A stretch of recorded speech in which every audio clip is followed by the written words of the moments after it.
할렐루야. 8월 13일 수요일 저녁 예배에 모신 분들을 예수 그리스도의 이름으로 환영합니다. 다 같이 사도신경으로 신앙 고백합니다. 나는 전능하신 아버지 하나님 천지의 창조주를 믿습니다. 나는 그의 유일하신 아들 우리 주 예수 그리스도를 믿습니다. 그는 성령으로 잉태되어 동정녀 마리아에게서 나시고 본디오 빌라도에게 고난을 받아 십자가에 못 박혀 죽으시고 장사된 지 사흘 만에 죽은 자 가운데서 다시 살아나셨으며 하늘에 오르시어 전능하신 아버지 하나님 우편에 앉아 계시다가 거기로부터 살아있는 자와 죽은 자를 심판하러 오십니다. 나는 성령을 믿으며 거룩한 공교회와 성도의 교제와 죄를 용서받는 것과 몸의 부활과 영생을 믿습니다. 아멘. 함께 찬송가 276장 하시겠습니다. 276장. 예전 찬송가는 334장이고요. 아버지여 이 죄인을 우리 함께 찬양합니다.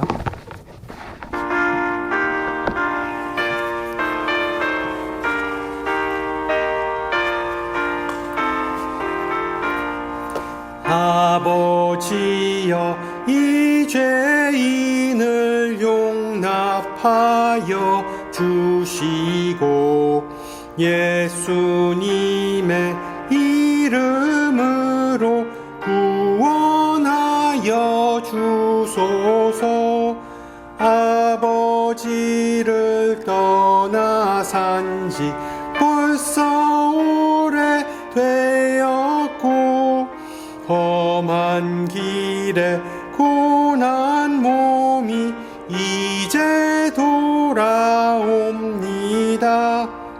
전에 하던 헛된 일을 애통하게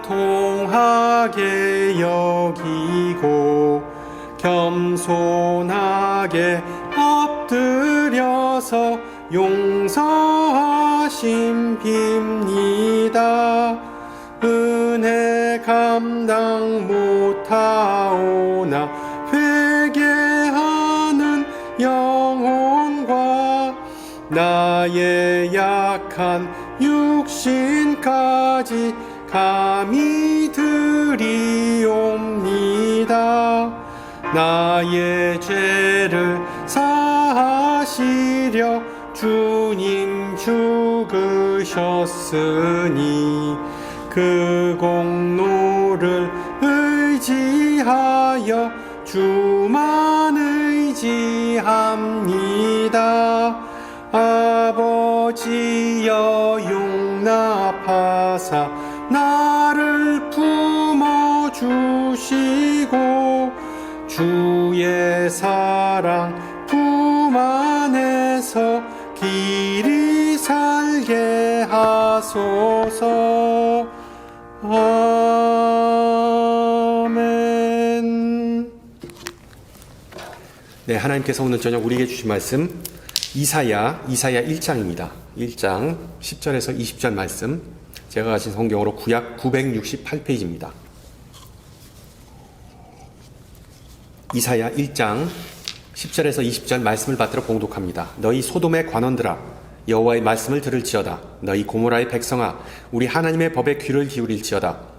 여호와께서 말씀하시되 너희의 무수한 재물이 내게 무엇이 유익하뇨? 나는 순양의 번제와 살찐 짐승의 기름에 배불렀고 나는 숫송아지나 어린 양이나 숫염소의 피를 기뻐하지 아니하노라. 너희가 내 앞에 보이러 오니 이것을 누가 너희에게 요구하였느냐? 내 마당만 밟을 뿐이니라. 헛된 재물을 다시 가져오지 말라. 분향은 내가 가증히 여기는 바요. 월삭과 안식일과 대회로 모이는 것도 그러하니 성회와 아울러 악을 행하는 것을 내가 견디지 못하겠노라. 내 마음이 너희의 월삭과 정한 절기를 싫어하나니 그것이 내게 무거운 짐이라 내가 지기에 곤비하였느니라. 너희가 손을 펼 때 내가 내 눈을 너희에게서 가리고 너희가 많이 기도할지라도 내가 듣지 아니하리니 이는 너희의 손에 피가 가득함이라. 너희는 스스로 씻으며 스스로 깨끗하게 하여 내 목전에서 너희 악한 행실을 버리며 행악을 그치고 선행을 배우며 정의를 구하며 학대받는 자를 도와주며 고아를 위하여 신원하며 과부를 위하여 변호하라 하셨느니라. 여호와께서 말씀하시되 오라 우리가 서로 변론하자. 너희의 죄가 주홍 같을지라도 눈과 같이 희어질 것이요 진홍같이 붉을지라도 양털같이 희게 되리라. 너희가 즐겨 순종하면 땅의 아름다운 소산을 먹을 것이요 너희가 거절하여 배반하면 칼에 삼켜지리라. 여호와의 입에 말씀이니라. 아멘. 여러분 타성이라는 단어를 아시죠? 어떤 좋지 않는 버릇이나 오랫동안 변화나 새로움을 추구하지 않아 나태하게 굳어진 인간의 습성을 의미합니다. 비슷한 맥락에서 인간은 습관의 동물이다라는 말이 있죠. 새해 결심이 작심삼일되는 이유가 바로 이 타성 때문입니다. 실제로 우리의 삶이 바뀌기 위해서는 엄청난 노력과 의지 또는 어떤 충격적인 사건이 필요합니다. 몇 주 전에 주님 가르쳐 주신 기도를 살펴보면서 주기도문을 공허한 말이나 어떤 마법적인 주문으로 변질시키기 쉽다고 말씀드렸습니다. 그 이유 또한 타성입니다. 왜? 똑같은 것을 반복하다 보면 익숙해지고 익숙한 것은 결국 편안해지게 느끼기 때문이죠. 기도와 마찬가지로 우리가 하는 예배도 타성에 빠진 위험이 큽니다. 영성작가 필립 얀 씨는 자신의 저서 교회 왜 필요할까 해서 다음과 같이 주장합니다. 들어보세요. 교회는 오락을 제공하거나 양심의 가책을 느끼게 하거나 자존감을 향상하거나 사람들이 친교하기 위해 존재하는 것이 아니라 하나님을 예배하기 위해 존재합니다. 만약 교회가 그 목적, 즉 예배하는 목적을 달성하는 데 실패하면 교회는 완전히 실패한 것입니다. 라고 기록하면서 예배는 교회의 집주인이 누구인지를 기억하게 해주는 것입니다. 라고 덧붙입니다. 이러한 영적 원리를 아동부 사역에서 가르치기가 쉽지 않습니다. 저는 아이들에게 계속해서 가르치죠. 말합니다. 허리를 똑바로 펴고 앉아라. 교회는 가정집이 아니다. 또는 떠들지 말고 하나님의 말씀에 집중하라 등등. 어린이뿐만 아니라 일부 성인도 교회나 직장과 같은 공공장소에서 적절한 행동을 취하는데 어려움을 겪고 있다는 것을 우리는 알 수 있습니다. 특히 코로나 사태 이후로 이런 성향이 더욱 두드러졌죠. 특히 코로나 이후로 재테크 근무가 집에서 근무하는 것이 급증하면서 기업들이 직원들의 업무 성과를 모니터링하기 위해서 감시 카메라나 감시 소프트웨어를 점점 더 많이 사용한다는 말을 혹시 들어보셨는지요? 그래서 직원들은 일부러 바빠 보이기 위해 컴퓨터 화면에 마우스가 저절로 왔다 갔다 하게는 해주는 어떤 특별한 장치를 사용한답니다. 또 고용주들은 그러한 속임수를 적발하기 위해 직원들의 컴퓨터에 감시 프로그램을 설치한답니다. 서로 의심하며 감시하는 이런 상황은 결국 직업 윤리가 무너지고 업무 환경을 해롭게 만드는 결과를 초래하죠. 오늘 이건 이사야서의 내용은 그런 고용주와 고용인의 관계를 연상시킵니다. 얼핏 보면 하나님은 마치 사회를 통제하고 감시하는 절대적인 인물로 묘사되죠. 하나님은 마치 자신의 그 초월적인 능력을 통해 백성의 일거수일투족을 평가하는 반면 백성은 하나님께서 요구하신 모든 사항을 정확히 그리고 열심히 이행하는 것처럼 보입니다. 그런데 이사야 시대의 유대인들은 단순히 바쁘게 보이고자 눈가림만 하고 요령만 부리는 그런 사람들은 결코 아니었습니다. 그들은 정말로 바쁘고 고달픈 삶을 살아야만 했습니다. 그냥 꾸준히 성전에 가서 향을 피우고 기도하고 농사를 짓거나 수확할 때마다 제물을 드려야 했고, 물론 그 사이에도 규칙적으로 제사를 드려야 했습니다. 또한 성전에 모이면은 하나님을 찬양하고 그리고 춤을 추고 손뼉을 치면서 예배를 드리는 모범적인 그런 예배자들, 모범적인 신앙생활을 하는 사람들이었습니다. 종교적 측면에서 백성은 하나님께서 요구하신 모든 것을 다 잘 실행했습니다. 모든 이스라엘 백성은 회사 매뉴얼, 즉 율법에 기록된 그 내용을 토시 하나 틀리지 않게 지켰습니다. 따랐습니다. 그런데도 그들의 직속 상관인 하나님은 제대로 그들에게 짜증이 났습니다. 무엇이 문제일까요? 왜 하나님은 이스라엘 백성이 자신이 요구한 대로 했음에도 불구하고 화를 내셨던 것일까요? 하나님의 이와 같은 짜증과 불편이 드러나는 11절을 한번 보세요. 너희의 무수한 재물이 내게 무엇이 유익하뇨? 나는 숫양의 번제와 살진 짐승의 기름에 배불렀고 나는 숫송아지나 어린 양이나 숫염소의 피를 기뻐하지 아니하노라. 사실 하나님께서 이스라엘 백성을 이렇게 책망하신 것은 한두 번이 아닙니다. 많은 선지자의 공통적인 메시지이죠. 예를 들어 아모스 선지자에게 하나님은 비슷한 말씀을 하십니다. 내가 너희 절기들을 미워하며 멸시하며 너희 성회들을 기뻐하지 아니하나니. 성회는 바로 예배죠. 제사. 너희가 내게 번제나 소제를 드릴지라도 내가 받지 아니할 것이요 너희의 살찐 희생의 화목제도 내가 돌아보지 아니하리라. 그래서 선지자 미가는 혼란스러워합니다. 내가 무엇을 가지고 여호와 앞에 나아가며 높으신 하나님께 경배할까? 내가 번제물로 1년 된 송아지를 가지러 그 앞에 나갈까? 하나님께서 천천의 순양이나 만만의 강물 같은 기름을 기뻐하실까? 내 허물을 위하여 내 마다들을 내 영혼의 죄로 말미암아 내 몸에 열매를 드릴까? 라고 질문합니다. 마찬가지로 하나님의 백성도 혼란을 느끼죠. 하나님께서 기분이 안 좋다는 것을 감지하고 스트레스 받으면서 살살 눈치를 살핍니다. 그리고 엄청 바쁜 척하죠.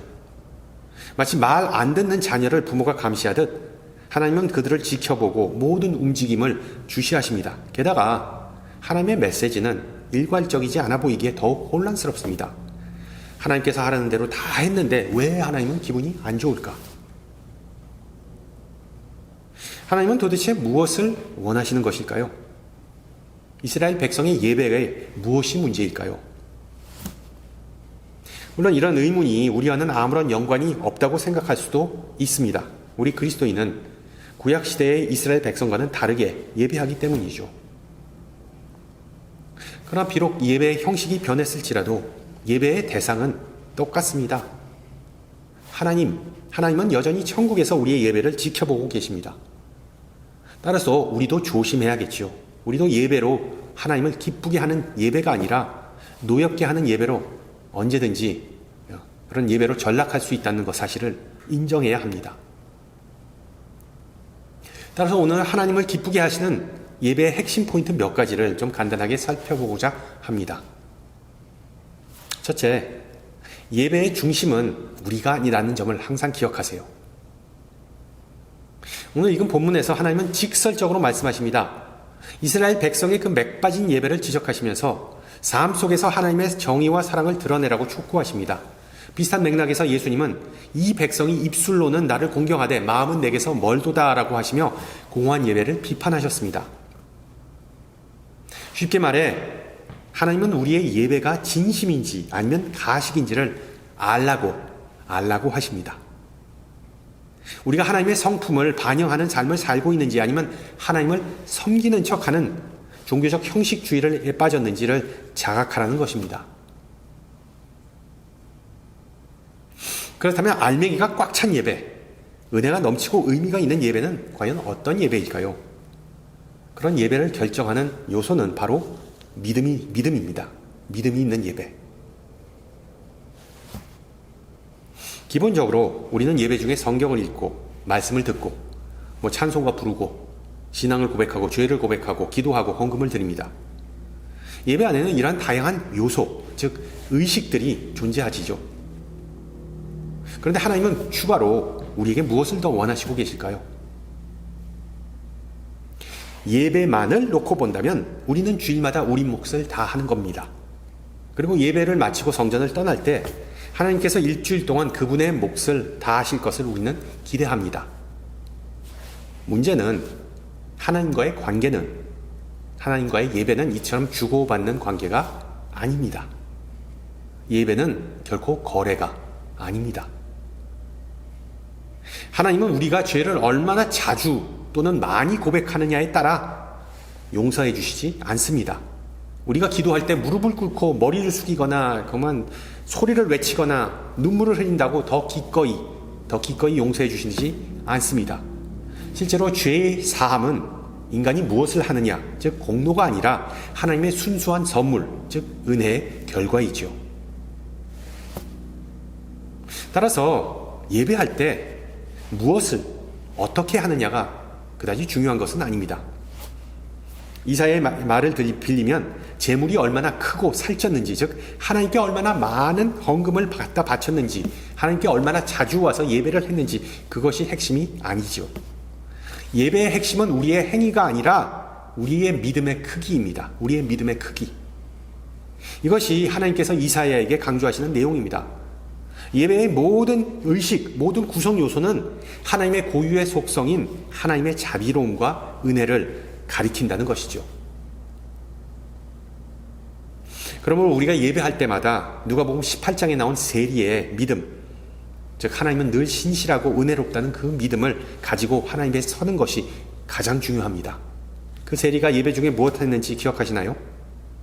회중과는 멀리 떨어져서 하늘을 올려보지도 않고 가슴을 치면서 이렇게 말했습니다. 하나님이여 불쌍히 여기소서. 나는 죄인이로소이다.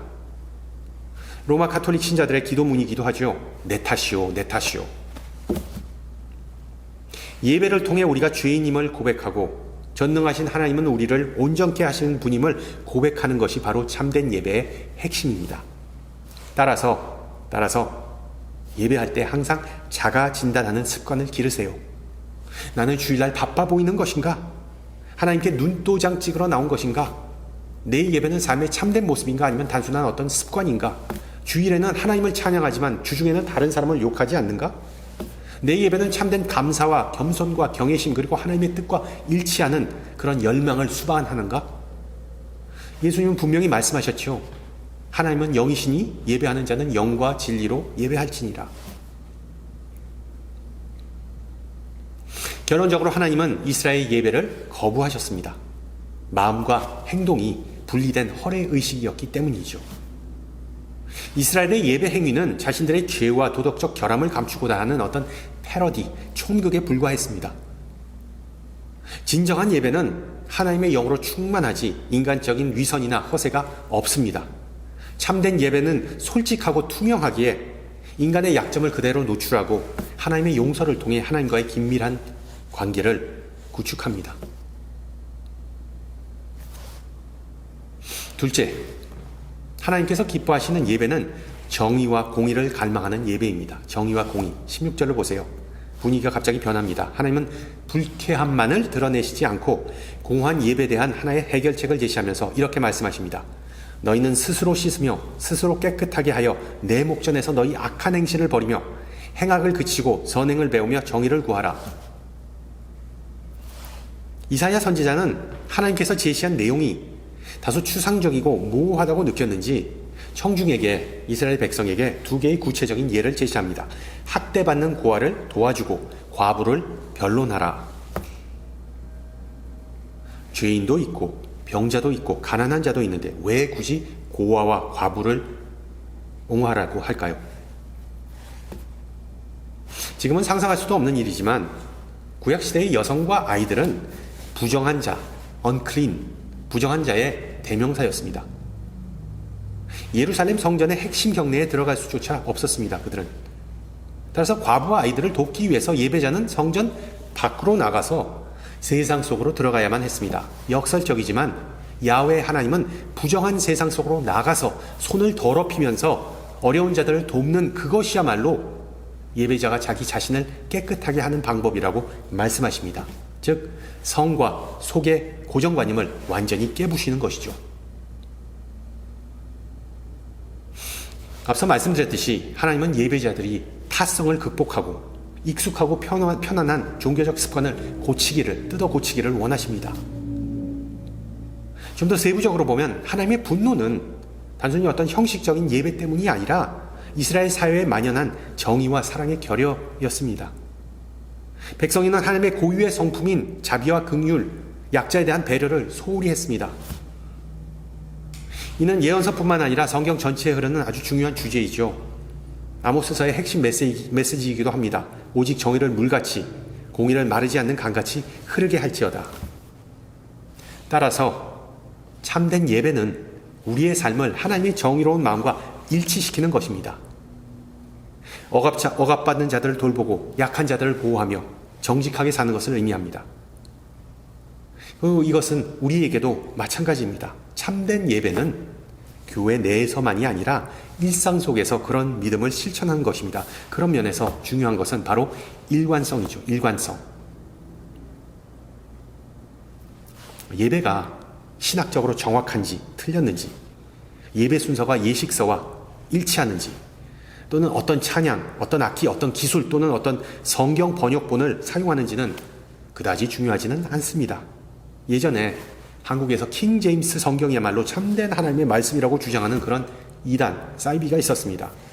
하도 교회에서 평신소들도 그게 맞나 보다. 왜? 제일 오래됐으니까. 제일 하나님의 말씀의 그 원본에 가깝다보다 뭐 그런 식으로 생각했다고 혹하기도 했죠.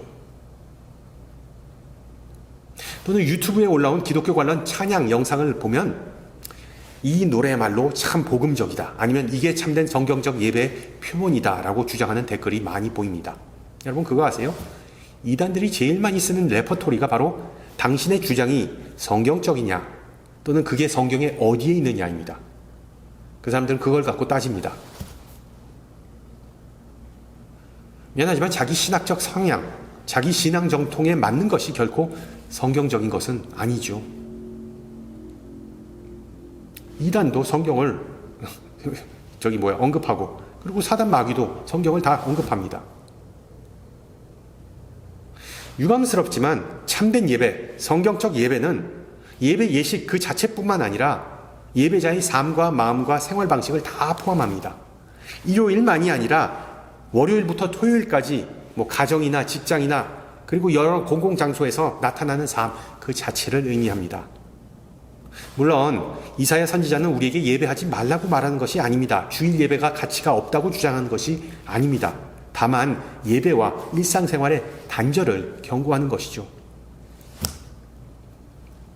그런 면에서 영화 대부를 보면 The Godfather, 대단히 인상적인 장면이 나오죠. 마피아 두목이 그 예배하는 동안 하수인들을 시켜서 자신의 경쟁자들을 다 살해해버립니다. 삶과 예배의 불일치를 보여주는 대표적인 사례이죠. 그래서 우리 신앙인들은 세상 속에서 사는 방식과 예배에서 고백하는 내용이 달라서는, 간격이 있어서는 안 됩니다. 이런 불일치, 이런 위선이 하나님께 그렇게 가증스럽게 느껴졌던 것이죠. 마지막으로 하나님께서 기뻐하시는 예배는 듣고 또한 용서를 구하는, 용서를 고백하는 예배입니다. 18절을 보세요. 어떤 이유에서인지 하나님은 더는 화를 내지 않으시고 위로와 희망의 말씀을 주십니다. 너희의 죄가 주홍 같을지라도 눈과 같이 희어질 것이요 진홍같이 붉을지라도 양털같이 희게 되리라. 너희가 즐겨 순종하면 땅의 아름다운 소산을 먹을 것이요. 이게 무슨 뜻인가요? 밉지만 다시 한번. 여기서 우리는 두 번째 기회를, second chance를 주시는 하나님을 볼 수 있습니다. 자신의 백성에게서 이 죄라는 스테인, 얼룩을 다 제거하고 새롭게 시작할 기회를 제공해 주십니다. 물론 공의로운 하나님은 죄를 무시하거나 죄를 없이 여기는 것이 아니죠. 다만 용서하고자 하는 그 열망이 더 큰 자비로운 하나님의 모습을 우리는 여기서 엿볼 수 있는 것이죠. 주홍색과 진홍색 다 뻘겋을만한 색이죠. 아주 그냥 검도록 붉은색. 이 두 색깔은 영구성, permanence, 영구성을 연상시킵니다. 알다시피 커피 얼룩과 더불어 와인 얼룩, 주홍색이죠. 와인 얼룩은 지워지기 상당히 어렵습니다. 그런데도 하나님은 극적인 변화를 약속하십니다. 그 죄라는 정말 얼룩을 깔끔하게 다 지워버리고 우리가 눈처럼 그리고 양털처럼 희게 만드십니다. 이것이 바로 하나님의 은혜의 기적이죠. 인간이 고칠 수 없는 문제를 하나님은 고치십니다. 그렇습니다. 우리가 예배하고 믿는 하나님은 죄의 문제를 말끔히 해결해 주실 뿐만 아니라 우리를 영적 무기력함에서 해방해 주시는 분이십니다. 할렐루야. 그래서 우리는 이스라엘 백성처럼 하나님을 의식해서 바쁜 척할 필요가 없습니다. 단지 순종하고자 하는 마음만 있으면 됩니다. 그러면 하나님께서 나머지를 다 이루실 것입니다. 실제로 참된 예배는 하나님의 음성을 듣기 위해서 준비된 마음에서 시작됩니다. 하나님과 합력하고자 하는 마음이 예배의 성패를 결정합니다. 여러분, 솔로몬 왕이 열왕기서에서 하나님께 무엇을 요청했는지, 꿈속에서 무엇을 요청했는지 기억하시나요? 정답은 지혜가 아닙니다. 그 성경을 자세히 보면 지혜가 아니고 그 교회 학교 때부터 지혜라고 가르쳤는데 정확한 워딩은, 정확한 표현은, 말은 듣는 마음입니다. A listening heart. 솔로몬이 하나님의 말씀을 경청하는 한 하나님은 솔로몬의 믿음, 예배, 그리고 통치를 다 책임지셨습니다. 그러나 솔로몬이 하나님의 음성 듣기를 멈추고 이방 아내들의 말을 듣기 시작한 순간부터 그의 모든 것은 다 무너져 버렸죠. 목사님, 제가 예배를 인도하다 보면 모든 예배자가 하나님의 음성에 귀를 기울이지 않는다는 것을 알 수 있습니다. 볼 수 있습니다. 실제로 예배하면서 집중하지 못하거나 딴 생각하는 일이 비일비재하죠. 몇 주 전에 웬일인지 모르지만 우리 막내가 갑자기 유튜브 비디오에 나오는 고무줄 마술, 러버밴드 매직 트릭이라고 그러죠. 고무줄 마술에 심취해 있더군요. 열심히 손가락으로 그냥 고무줄을 바꿔가고 뭐 풀러가고 그런 연습을 한 후에 아빠 매직 트릭을 보여줄게요 라고 하더군요. 어땠을까요? 마음먹은 대로 되지 않더군요. 그런데도 계속해서 저에게 찾아와서 매직 트릭을 보여준다고 하더군요. 그러니까 결과적으로 집안 곳곳에 그냥 끊어진 고무밴드가 그냥 널려 있었습니다. 결국 아빠로서는 하지 말아야 할 말을 그 어린 영혼에게 했습니다. 야, 내 마술 참 구리구나. 물론 농담이었지만 아이의 감정을 상하게 했습니다. 뭐 그래도 고마운 점은 우리 아이가 뒤끝이 없다는 것이죠. 아빠한테 실망을 한 후에 고무밴드 마술은 깨끗하게 포기하고 이제는 카드 마술에 푹 빠져 있습니다. 뭐 모르죠. 언젠가는 라스베가스 무대 위에 설지 그게 그렇게 될지 누가 알겠습니까? 부모님들은 아시겠지만 아이가 부모에게 내가 보여주고 싶은 게 있다 라고 말을 하는 것은 어른의 언어로 번역하면 아빠 내가 얼마나 열심히 노력했는지 보여주고 싶어요. 아빠가 나를 자랑스러워하길 원해요 라는 그런 의미입니다. 즉 자녀는 부모의 인정, affirmation, 인정을 원하는 것입니다. 이런 소통 방식은 예배에서도 마찬가지입니다. 우리가 계속해서 예배하다 보면 그냥 주일날 예배에 참석하면서 찬양과 기도와 설교와 같은 다양한 소리를 듣게 됩니다.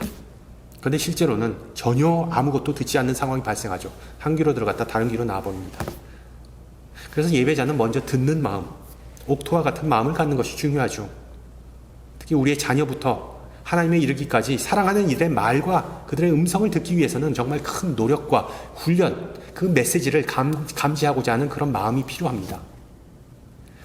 제대로 듣는 것이 중요하죠. 주변의 소중한 사람에게 사랑과 관심을 나타내는 척도이기 때문입니다. 제대로 들어야만 하나님의 마음과 우리를 향한 그 사랑을 이해할 수 있습니다. 듣는 것만으로도 예수님을 섬길 무수한 기회가 우리에게 찾아옵니다. 성도 여러분, 하나님은 선하시고 좋은 아버지이십니다. 따라서 우리가 하나님의 말씀에 귀를 기울이고 하나님에게 향할 때 하나님은 우리에게 길을 보여주십니다. 정죄와 심판이 아닌 화해와 회복, 이것이 바로 하나님의 마음이죠. 이사야 선지자를 통한 하나님의 이런 마음은 예수님을 통해서도 나중에 드러났죠. 만일 우리가 우리 죄를 자백하면 그는 미쁘시고 의로우사 우리 죄를 사하시며 우리를 모든 불의에서 깨끗하게 하실 것이요. 그런 면에서 우리의 예배, 특히 기도의 패턴을 다시 한번 생각해 보세요. 요즘 많은 기도는 개인의 위시리스트, 이거 원해요, 이거 주세요, 이거 적어주세요. 그런 위시리스트가 돼버렸지 죄와 용서와 자비를 강구하는 내용은 거의 찾아보기 힘듭니다. 그러나 기억하세요. 하나님께서 우리에게 회개를 촉구하는 것은 우리에게 부담을 주시는 것이 아니라 은혜를 베푸시는 것입니다. 공허한 예배와 자기중심적 생각을 버리고 회개와 순종의 참된 예배의 길을 걷는 은혜가 우리 모두에게 있기를 축원합니다. 함께 기도합니다. 사랑이 많으신 주님, 이 시간 당신의 종 이사야 선지자를 통해 우리에게 말씀하시고 예배를 통해 우리의 신앙을 점검할 수 있는 은혜 주심을 감사합니다. 주님 앞에 나와서 우리의 마음은 자주 분산되어서 알맹이인 예배는 사라지고 껍데기인 의식만 남는 때가 많음을 고백합니다. 주님은 중심을 보신다는 것을 알고 있음에도 불구하고 우리는 외적인 것에 집중하면서 예배를 통해 주님께 기쁨을 드리지 못하고 실망만을 안겨드림을 고백하고 회개합니다. 거룩하신 주님, 공허한 예배, 공허한 노래, 그리고 공허한 기도라는 함정에 빠지지 않게 지켜주시기를 기도합니다. 예배의 중심은 우리가 아니라 주님임을 다시 선포하고 예배를 통해 죄를 솔직히 고백하고 주님의 목소리에 귀를 기울이면 그리스도의 보혈이 모든 불의에서 우리를 깨끗게 그리고 새롭게 하는 역사와 은혜가 있을 줄 믿습니다. 무엇보다 우리의 언행이 일치하기를 기도합니다. 항상 우리의 마음과 삶이 진실케 하옵시고 거짓과 위선이 우리를 유혹할 때마다 하나님의 뜻과 영광을 위해 섬기면서 살아가신 주님만을 바라보게 하옵소서. 우리 삶의 주인이자 친구 되신 예수 그리스도의 이름으로 기도합니다. 아멘. 네, 예배를 마쳤습니다. 한 주 동안 강건하시고요. 저는 이 시간에 뵙겠습니다. 샬롬.